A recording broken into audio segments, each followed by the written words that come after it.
우크라이나의 전선은 정체가 돼 있고 북한에게 먼저 러시아가 손을 내밀고 있는 것이다 생각합니다. 양국 관계가 전례 없이 끈끈하고 거의 이제 동맹이죠. 사실상 군사 동맹이니까 우크라이나의 전쟁이 끝날 상황을 가정해서 북한을 헌신착처럼 러시아가 먼저 한국에게 손을 내밀 것이라 저는 분명히 자신 있게 얘기할 수 있습니다. 다음번에는 트럼프의 관심과 시선이 한반도로 향할 가능성이 크다고 생각합니다. 북한이 이란 이스라엘 전쟁을 아주 유심히 지켜보고 있습니다. 일단 북한은 이란의 우방국 중에 하나입니다. 이란 이라크 전쟁 때 북한이 이란에게 무기를 많이 팔아 큰 돈을 번 적이 있는데 우리가 월남전에서 특수를 누렸던 것처럼 북한은 이란 이라크 전쟁에서 특수를 누린 바가 있습니다. 그래서 전쟁을 주요 관영 매체가 보도하는 행태를 보면 통일부가 이런 분석을 했습니다. 이스라엘을 강력하게 비난하면서 미국에 대해서는 언급을 자제하는, 미국의 눈치를 한번 보고 있다는 그런 평가입니다. 왜 그러냐면은 앞으로 미국이 이란과의 비핵화 협상을 하는 방식과 관점이 향후 북한과 미국 간의 북미 비핵화 협상에도 그대로 적용될 것이라고 보기 때문에 관심 있고 유익 있게 보고 있습니다. 일단 근데 북한 입장으로서는 미국이 공습을 한 것에 대해서는 소위 말하는 미드나잇 해머 작전에 대해서는 상당히 불편할 수밖에 없겠죠. 그리고 B2가 GB-57 벙커버스터를 투하했는데 북한의 핵시설도 이란과 같이 지하에 구축되어 있습니다. 그리고 이란이 건설 기술을 전수했다는 미확인 첩보도 있고요. 그래서 상당히 유사하기 때문에 북한에서는 이번에 특히 또 정권 교체까지 운운하는 트럼프의 태도에 대해서도 상당히 경악했을 거라고 보고 있습니다. 그렇지만은 북한과 이란은 사정이 다릅니다. 이란은 지금 핵 개발 중이고 북한은 이미 핵 개발을 끝내서 실험도 6번이나 했고 그 다음에 북한에서 미국까지 직접 타격할 수가 있는 ICBM, 대륙간 탄도미사일까지 실전 배치는 아니지만 개발을 끝낸 상태입니다. 그렇기 때문에 트럼프는 북한과의 협상은 이란처럼 당근과 채찍을 같이 동시에 쥐고 휘두르는 그런 협상 전략을 취할 수는 되게 부담스럽겠죠. 이번에 트럼프가 나름대로 군사행동을 결심했지만은 최근의 연구에 따르면은 트럼프는 결정적 순간에 군사적 행동을 꺼리는 경향이 있다고 합니다. 지난 22번의 이런 사태에서 2번만 군사행동을 선택했고 이번까지 표현하면 3번이 되겠죠. 그래서 트럼프 1기 때 NSC 비서관 담당관을 했던 마이클 보톤이 트럼프 always chicken out 해가지고 타코라고 놀렸었던 바가 있었죠.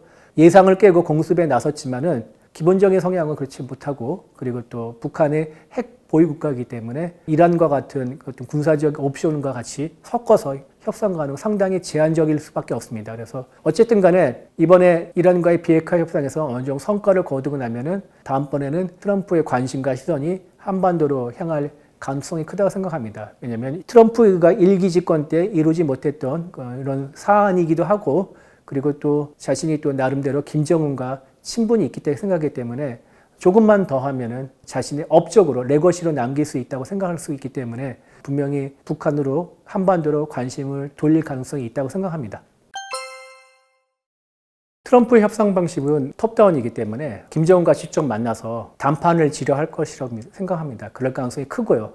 그거 말고는 다른 방식의 협상을 원하지도 않겠죠. 지난번 베트남과 싱가포르처럼 직접 김정은과 만나서 1대1 협상을 할 텐데 하노이에서 못 이룬 그 방식을 다시 꺼낼 가능성이 있습니다. 그때 북한은 영변을 포기하는 대가로 일부 조항이지만 북한에서 가장 뼈아픈 그런 제재만 풀어달라 했기 때문에 그런 방식을 노릴 가능성이 또 크고요. 그리고 미국 입장에서는 이거는 상당수 우리 측 전문가들이 우려하는 건데 미국을 직접 노리는 대륙간 탄도미사일, 그다음에 폐기 정도만 그러니까 미국을 직접 공격할 수 있는 수단만 제거하면은 어느 정도 제재를 풀어주는 단계적 접근 방식을 취할 가능성이 크기 때문에 그럴 경우에는 한국의 입장이 전혀 다르죠. 한국은 ICBM 필요한 게 아니라 소위 말하는 스커드 미사일에도 전술핵 탐도를 탑재해서 한국을 노릴 수 있기 때문에 미국과 북한의 비핵화 협상이 트럼프의 방식대로 어느 정도 성과를 거둔다라도 한국을 노리는 핵미사일 위협은 정도는 결코 줄어들지 않을 것입니다. 그렇기 때문에 우리가 적극적으로 대처하지 않으면은 우리의 입장과 목소리는 북미 비핵화 협상에서 절대 반영될 수가 없을 것이라 생각합니다. 세르게이 쇼이구 러시아 국가안보위원회 서기가 지난 6월 17일 평양을 방문해서 김정은과도 만났고요. 그다음에 이 자리에서 김정은 위원장이 쇼이구에게 러시아 영토에 매설된 지뢰를 제거하기 위해서 병력 1,000명과 그다음에 우크라이나 공격으로부터 파괴된 인프라를 재건하는 병력 5,000명, 모두 6,000명의 공병 인력을 러시아로 파병하겠다고 약속을 했다고 쇼이구가 나중에 밝혔는데요. 쇼이구는 이것에 대해서 북한이 러시아에 보내는 형제적 지원의 일환이라고 평가를 했습니다. 그만큼 양국 관계가 전례 없이 끈끈하고 거의 이제 동맹이죠. 사실상 군사 동맹이니까 군사 동맹의 수준에서 끈끈함을 자랑하고 있다고 이제 밝힌 것인데요.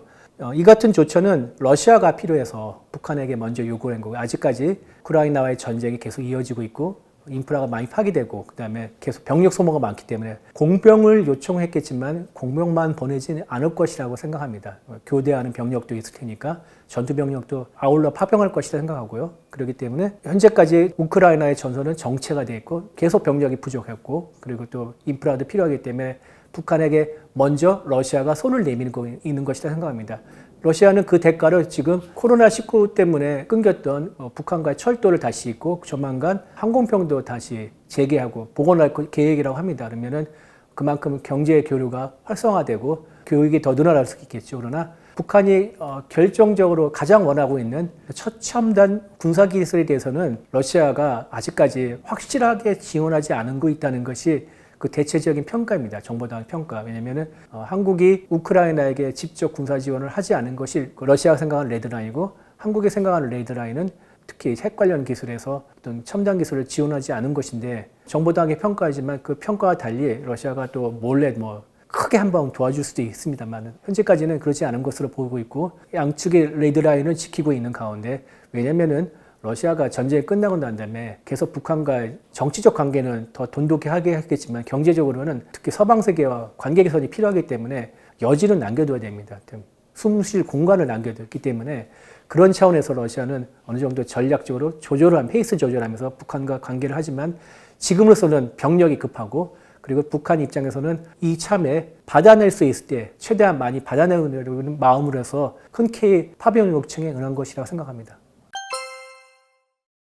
국제사회는 냉정합니다. 그래서 서로 자국의 이익에 따라서 이합집산이 빈번하고요. 근데 물론 이제 우크라이나의 전쟁이 끝날 상황을 가정해서 북한을 헌신착처럼 내던지지는 않겠죠. 아까 말씀드렸듯이 정치적인 관계는 더 돈독하고 군사 교류는 충분히 이해할 수 있지만은 경제적인 상황에서는 서방 세계의 도움이 필요하기 때문에 러시아가 먼저 한국에게 손을 내밀 것이라 저는 분명히 자신 있게 얘기할 수 있습니다. 유럽과의 관계는 되게 껄끄럽습니다. 러시아가. 유럽이 우크라이나에 많은 무기 지원을 군사적 지원을 했기 때문에 당장 유럽과 경제 관계를 예전처럼 되돌리기는 쉽지가 않을 것입니다. 그러면 나중에 어떤 대안의 세력이 필요할 때인데 그것이 바로 한국이나 일본 같은 아시아 태평양 지역에서 국가가 될 수 있고 특히 일본은 또 나름대로 러시아와 영토 분쟁이 있습니다. 그렇기 때문에 한국을 더 쉽게 찾을 수 있다고 생각하기 때문에 경제적으로 그렇지만 그렇다고 또 군사적으로 정치적으로 립 서비스는 열심히 할 것입니다. 그러나 실질적인 관계는 우리가 더 돈독하지 않을까 생각합니다.